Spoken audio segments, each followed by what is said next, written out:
नमस्कार, कल 24 मा स्वागत छ। म वीरेन्द्र जैरो। महिला माथिको हिंसा, बलात्कार र दुर्व्यवहारको घटना कहाली लाग्दो रूपमा बढिरहेको छ। महिला माथिको हिंसाको घटना नघटेको दिन नै हुँदैन।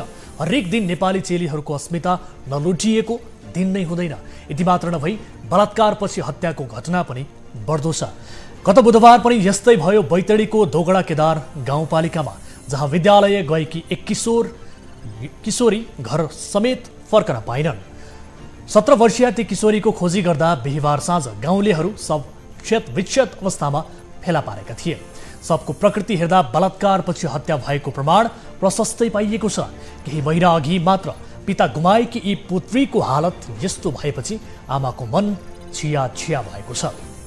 कक्षा 12 मा पढ्दै गरेकी किशोरी भागरथीको बलात्कारपछि हत्या भएपछि सिङ्गो गाउँ शोकाकुल समेत बनेको छ। पापको यो पराकाष्ठमा संलग्न पापीहरूको खोजी सुरु भएको छ। तर कानुनको कमजोर छिद्र प्रयोग गरेर अपराधीहरूलाई कमजोर सजाय हुने गर्दा नेपाली समाजमा धेरै चेलीहरूले निर्मलाको नियति भोग्दै आउनु परेको छ। आजको संस्करणमा यो हृदय विदारक रिपोर्ट पेश गर्ने। नेपालमा बलात्कार तथा जबरजस्ती गर्ने घटनाहरू विकराल बन्दै गएका छन्।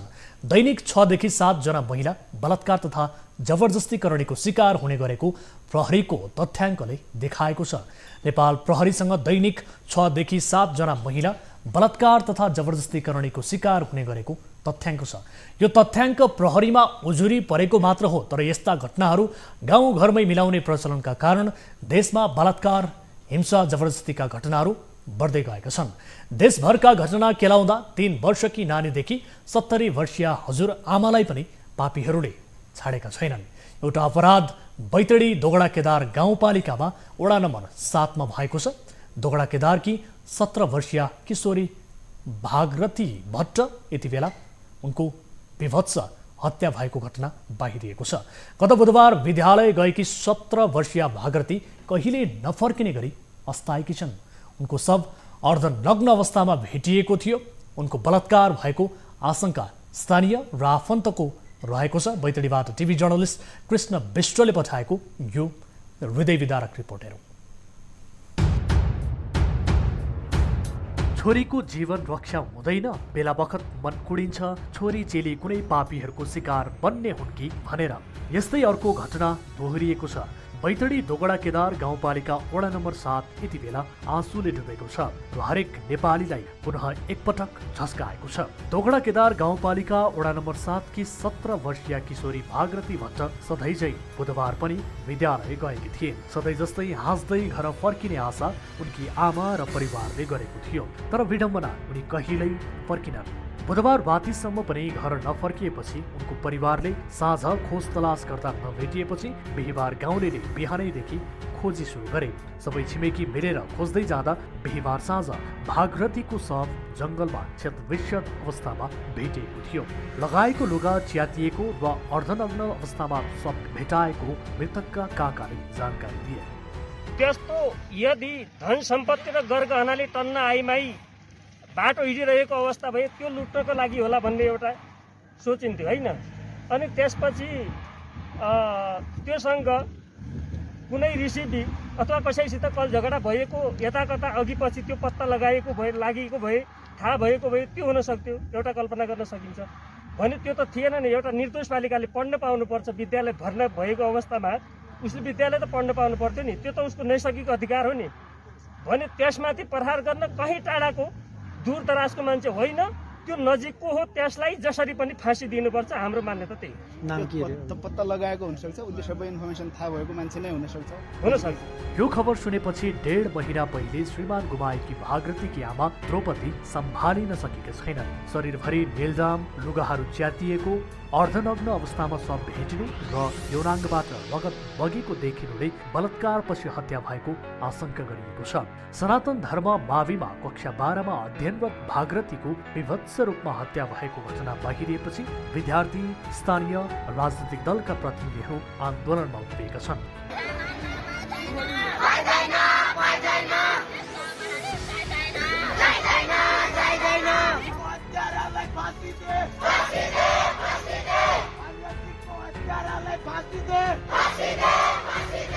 अहिले यो घटनाको अनुसन्धानका लागि तालिम प्राप्त कुकुरको सहायताले केन्द्रीय अनुसन्धान ब्युरोको टोली र क्षेत्रीय प्रहरीको टोलीले समेत अनुसन्धान सुरु गरिरहेको छ। सब पोस्टमार्टमका लागि जिल्ला अस्पतालको शवगृहमा राखिएको छ।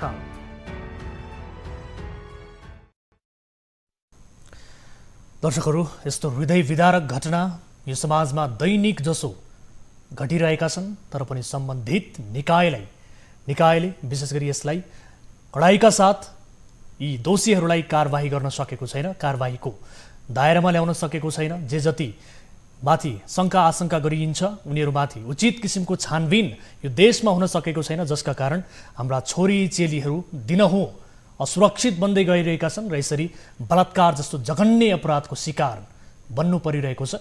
नानी बाबुदेखि हजुरआमासम्म उमेरका व्यक्तिहरू बलात्कारको शिकार बन्नु परिरहेको यस किसिमका घटनाहरू देशमा बढिरहेको छ, जसको ज्वलन्त एउटा उदाहरण हो। यद्यपि यो घटना बलात्कार नै हो भन्ने पुष्टि त भइसकेको छैन, किनभने प्रहरीको अनुसन्धानको क्रममा छ।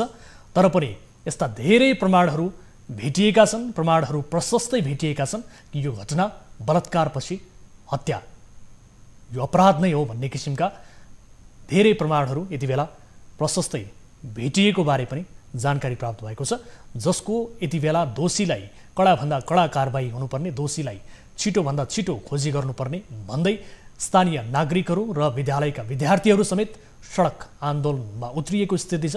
आक्रोशित बनेका छन्, तर परिवार भने विक्षिप्त बनेको छ। सिङ्गो गाउँ यति बेला शोकाकुल बनेको स्थिति छ र सम्पूर्ण नेपाललाई यो घटनाले यति बेला पुनः एकपटक झस्काएको स्थिति छ। दर्शकहरू, यसबारेमा हामी कुराकानी गर्छौँ। यति बेला हामीसँग जोडिनु भएको छ मृतक किशोरीका काका, उहाँसँग हामी कुराकानी गर्नेछौँ। हुन त यो परिवारसँग हामीलाई कुरा गर्ने त्यस्तो आँट भित्रैदेखि त छैन, के बितिरहेको होला उहाँहरूप्रति यो हामी सहजै अनुमान लगाउन सक्ने स्थिति पनि छैन, किनभने विक्षिप्त बनेको छ यो परिवार। तर पनि हामी यसबारेमा पीडित परिवारको धारणा के छ यसबारे जानकारी लिन्छौँ। यति बेला हामीसँग मृतकका काका शिवराज भट्ट प्रत्यक्ष जोडिनु भएको छ। शिवराजजी, स्वागत छ यहाँलाई कार्यक्रममा। धन्यवाद। सिङ्गो देश यति बेला पुनः एकपटक झस्किएको छ यो घटनालाई लिएर। जुन घटना हाम्री छोरी चेलीमाथि भएको छ पुनः एकपटक, यो घटनालाई लिएर विशेष गरी अहिले प्रहरीले पनि अनुसन्धान गरिरहेको छ। हुन त हामीले धेरै यस विषयमा बोलिरहन मिल्दैन, किनभने कानुनी दायरा अनुसार यो अनुसन्धानको क्रममा भएका हिसाबले प्रहरीले यो घटनाको निर्क्योल अनुसन्धान पछाडि निकाल्ला। तर पनि यहाँहरूको आफ्नो तर्फबाट धारणा चाहिँ के छ? अहिले विशेष गरी जुन घटना भयो, भागरथीको विभत्स हत्या भएको छ, यो घटनालाई यहाँहरूले विशेष गरी केही आशंका उपशंका के गर्नुभएको छ, कसरी लिनुभएको छ, यहाँको भनाइ के छ? खास गरी अब विद्यालय गएको, बिहान विद्यालय गएको छोरी साँझ फिर्ता नहुनु, अब योभन्दा ठुलो अपराध, योभन्दा ठुलो घटना त के हुन सक्दैन होला। हजुर। र अहिले अब हाम्रो एउटै चाहना के हो भने दोषी माथि निष्पक्ष छानबिन भएर कारवाही होस्, कडाभन्दा कडा कारवाही होस् र निर्दोष व्यक्ति नफसोस्। र आज यो घटनालाई, यो घटना मात्र यो घटना सामान्य घटना लिएर प्रशासनले, जिम्मेवार निकायले, सरकारले सामान्य घटना लिएर यो घटनालाई त्यत्तिकै थिचोमिचो गर्ने, सत्ताशक्ति र अन्य विभिन्न स्रोतहरू दुरुपयोग या केही गरेर त्यस्तो टाइपको चाहिँ यो घटनालाई चाहिँ मोड्नु हुँदैन। यो चाहिँ सबैको घटना हो, सबैको छोरी हो, सबैको बहिनी हो र यो घटनामा जो पनि दोषी हो ऊ सबैको दोषी हो, सबैको यो चाहिँ अपराधी हो भनेर यो मानसिकता राखेर सरकारले, सरकारका निकायहरूले योमा चाहिँ निष्पक्ष छानबिनको दायरामा ल्याइदिनुपर्छ भन्ने एउटा हाम्रो पीडित परिवारको तर्फबाट हाम्रो एकदमै सरकारसँग यो अनुरोध पनि हो, माग पनि हो। र यो घटनालाई सामान्य तरिकाले लिएर यसलाई मोड्ने तोड्ने गरेर कुनै राजनीतिकरण गरेर एउटा छोरीको त्यो उसमाथि राजनीति गरेर कसैले त्यो गर्नु हुँदैन, त्यो गर्न कसैले पनि नगरिदिनु हुन। म सबैलाई अनुरोध, यो तपाईँको टेलिभिजन मार्फत नै अनुरोध गर्न चाहन्छु। अब शिवराजजी, अब यो घटनाको अनुसन्धान यति बेला भइरहँदा तपाईँहरूले कहीँ कतै यसलाई मोड्न खोजिएको हो कि राजनीतिकरण गर्न खोजिएको हो कि भन्ने आशंका गर्नुभएको छ कहीँ कतै? यो किसिमको हुनसक्छ भोलि कहिले कतै। अब यस्ता अपराधिक घटना केही न केही आँटमा के अरे आँट बिना र कुनै चाहिँ एउटा उसमा चाहिँ के अरे शक्तिको आँचमा चाहिँ नभइकन सामान्य एउटा सोझो र गरिब नागरिकले गर्ने एउटा न्यून आशंका हुनसक्छ र कतै चाहिँ यो त्यहाँ भोलि आजसम्म छैन। सबै पार्टी सबै दलहरू अब यहाँ उपलब्ध सबै दलहरूले एउटै किसिमले चाहिँ आज त स्वर उठाइराख्नु भएको छ। पीडितलाई न्याय हुनु पर्यो, अपराधी करियरमा जानु पर्यो भन्ने एउटै माग देखेको छु आजसम्म। म त्यो प्रति एकदमै उहाँहरूप्रति आभारी पनि छु। विशेष गरी जसले भोलि यो हुन सक्ने सम्भावना देखिन्छ। हजुर, अब जो पापीले यो किसिमको कुकृत्य गरेको छ त्यसलाई खोज्नका लागि र त्यसलाई छिटोभन्दा छिटो कानुनी दायरामा ल्याउनका लागि तपाईहरुलाई समाजबाट कस्तो साथ छ, राजनीतिक दलबाट कस्तो साथ छ, यो हुन्छ नि उहाँहरूको आवाज कस्तो छ यति बेला? अहिले अब खासमा अब आवाजको रूपमा चाहिँ सबैको सकारात्मक नै आवाज देखिएको छ। तर केही गतिविधिहरू मलाई कता कता डर एउटा शंका के लागेको छ भने त्यो अपराधिक मानसिकताको एउटा कुनै समूहहरू या झुण्डहरू आन्दोलनको नाममा या त्यो स्थानमा अहिले पनि केही कुराहरू प्रदर्शनका सामान्य प्रदर्शन हुन स्वाभाविक हो र कतै चाहिँ प्रदर्शनभित्रै कुनै मान्छे घुसेर उग्र बनाएर त्यो घटनालाई मोड्छन् कि भन्ने पनि डर लागिरहेको छ। त्यो घटनालाई मोड्ने ढङ्गले कसैले पनि आन्दोलन र अब गर्नु हुँदैन। अब विद्यार्थीलाई पीडा छ, सबैलाई पीडा छ, पीडा भएको बेला सबैले आक्रोश पोख्नु स्वाभाविक हो। तर त्यो स्थानमा त्यो ठाउँमा कम्तीमा अब जुन निकायहरू त्यहाँ पुगेको छ उनीहरूलाई अनुसन्धान गर्ने कुनै समय पनि उहाँहरूले समय दिनुपर्छ, ठाउँ दिनुपर्छ र अनुसन्धानमा साँच्चीकै पीडामाथि चाहिँ उहाँहरूको संवेदना त्यति नै हो भने उहाँहरूले त्यो ठाउँमा स्थानीय सबैले आफ्नो आफ्नो तर्फबाट उहाँलाई चाहिँ सुरक्षा निकायलाई या सम्बन्धित निकायलाई नै केही चाहिँ रिपोर्टिङहरू केही न चाहिँ उसको बाटोहरू त्यहाँसम्म अपराधीसम्म पुग्ने चाहिँ बाटोहरू चाहिँ देखाइदिनु सबभन्दा राम्रो हुन्थ्यो भन्ने मैले बुझेको छु। हजुर, अब विशेष गरी अलिकति म तपाईँलाई पृष्ठभूमितिर लान चाहन्छु। हुन त यस विषयमा अब धेरै कुरा गर्ने आँट त छैन मसँग तपाईँसँग। विशेष गरी यो अत्यन्त क्रूर एउटा घटना हो, अत्यन्त पीडादायी घटना हो। तपाईँहरूमाथि अत्यन्त ठुलो एउटा भनौँ न वज्रपात आइलागेको छ र बुधबार जुन हिसाबले विद्यालय गएकी थिइन् भागरथी एकाएक फर्किनन्। त्यस पछाडिदेखि सिङ्गो गाउँ यति बेला शोकाकुल बनेको छ। यसअघि विशेष गरी त्यस्तो केही उहाँको सङ्गत अथवा उहाँप्रति केही त्यस्तो किसिमको नियतहरू राखिएको अवस्था केही शङ्का गर्नुभएको छ?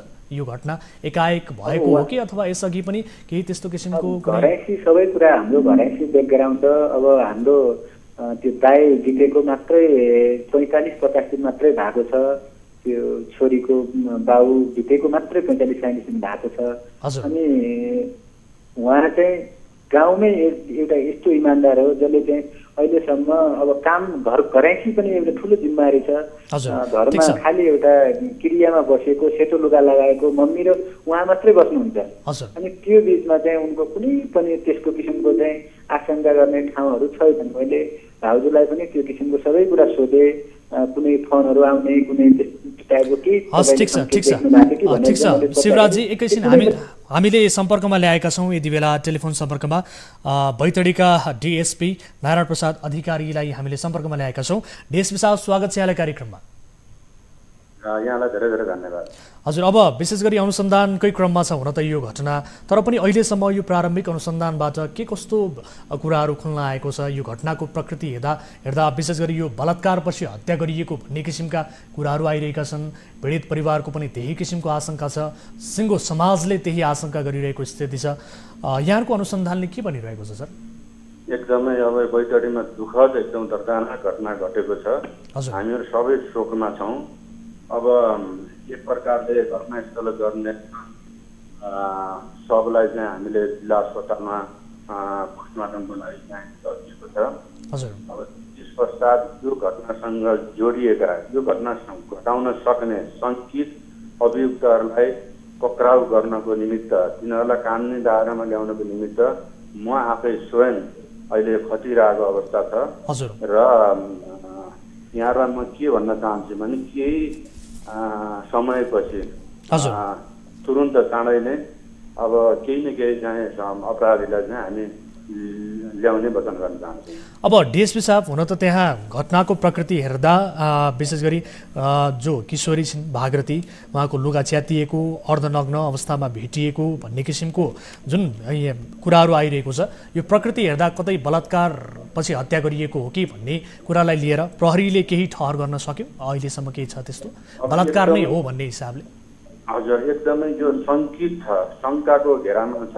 हजुर, हामी 100% शङ्काको घेरामा भएको हिसाबले नै नेपाल प्रहरीका विभिन्न युनिटहरू, डग सेक्सन, ब्युरोको टिमदेखि प्रदेशबाट डिआई साहबबाट आदेश गरेर एसएस साहबको टिमदेखि सबै टेक्निकल टिम, आरआइटी टिमदेखि लिएर सबै टिम चाहिँ अहिले एकदमै गहन सूक्ष्म रूपमा चाहिँ लागेको छ। किनभने यो धेरै शङ्कित छ, शङ्काको घेरामा छ। शङ्काको घेरामा हामीले लिएको हिसाबले जिल्ला प्रहरी कार्यालय भोजगढीका सम्पूर्ण प्रहरी कर्मचारीहरूलाई पनि यो अपराधी शङ्कित व्यक्तिलाई चाहिँ नियन्त्रणमा लिनको लागि परिचालन गरिएको छ। केही त्यस्ता व्यक्तिहरू छन् जो जसलाई तपाईँहरूले शङ्का गरिरहनु भएको छ? ती व्यक्तिहरू केही छन्, त्यस्ता व्यक्तिहरूको पहिचान भएको छ? हाम्रो चाहिँ नोटिसमा त आइसकेको छ। तिनीहरूलाई हामीले एउटा चाहिँ नियन्त्रणमा लिने थप अनुसन्धानको प्रक्रियामा हामी लागेका छौँ।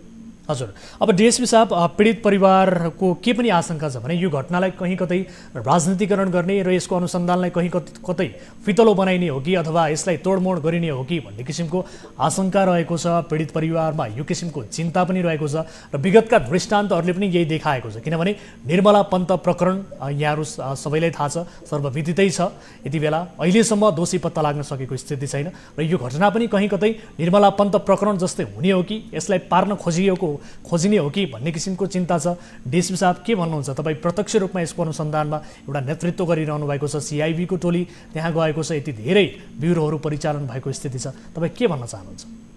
एकदमै पीडितको त हामी आफै पनि यसलाई एउटा पीडामा छौँ। हजुर, यसलाई कुनै पनि हालतमा हामीले यस्ता अपराधीहरूलाई उम्कन दिन हुँदैन भन्नेमा नै हामी सबै छौँ।